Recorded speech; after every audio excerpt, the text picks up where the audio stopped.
And here's the video review for Transformers Alternity Convoy. This is the silver version. It's pretty much the same as the red version, except he's different color scheme. He's a silver GTR this time. You'll notice this one rolls a lot more freely than the red one did, and the red one actually rolls just as that well now too. I'll start this off with this little trick. When you get yours, it seems a lot of them were put together this way. If you look at the tread here, a lot of them was focusing on this just a minute ago. You can see there's a, there you go, you can see there's a fatter, like right here closer to the car, there's a really thick tread piece, and out here there's a little thin tread piece where the grooves are. When they come from the factory, they come with this groove piece out here. Basically, like if you pulled the rubber off and flipped it over, and that's, for some reason, that's apparently what's keeping it from rolling, because on both of my versions this outer piece was out here on the wheels, and the minute I took them, pulled them off, and flipped them around and stuck them on this way, on both of my versions they rolled just fine. So there's something about how they sit and where the groove inside the rubber is. If you have the tread out, it's going to rub against the inside. If you do it this way, it rolls freely. So just to get that out of the way, somebody, I want to say it was here on YouTube, sent me that tip. It may even have been posted in the comments. I can't remember where I heard it. Somebody told it to me. So whoever that was, I thank you. I'm sorry I can't remember your name right now. I apologize.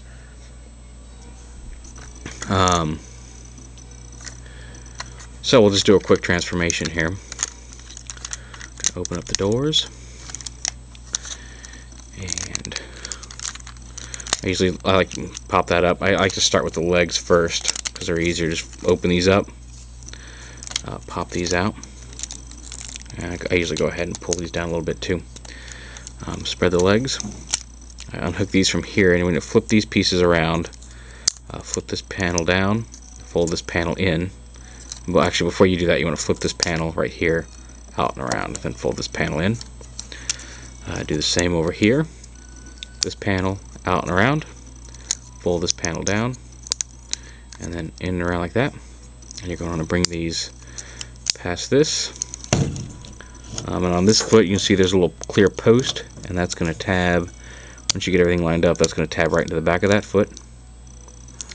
And then just the reverse over here, the post is on the foot this time, and you're just going to tab that right into the little clear hole there. And his legs are pretty much done. I like to adjust these a little bit to make sure that to have the bumper come down to the shin there like that. You want to go ahead and pull the arms out a little bit when you take this waist piece and bend it up and all the way down. Sometimes this little piece, this little tab here, will get stuck. So I usually just go ahead, and that's why I do this piece first and make sure that pushes all the way in, because if it sticks up, it'll keep the body from popping in correctly.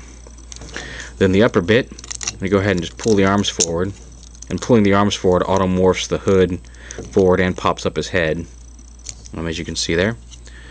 And after that, you can take this whole chest piece. As you flip it down, this torso piece is going to come down. You saw all this in the red version, but just in case you didn't watch that one. You turn his head around like that, and then the arms, you just want to pull them down, slide the seats all the way up like that, and fold them up. And again, he does have the flip out blasters here. Again, fold this up, arm down. Oh, this will, you take this elbow piece right here and flip that down. That's a little piece that locks it into the shoulder, or locks it into the thing in car mode.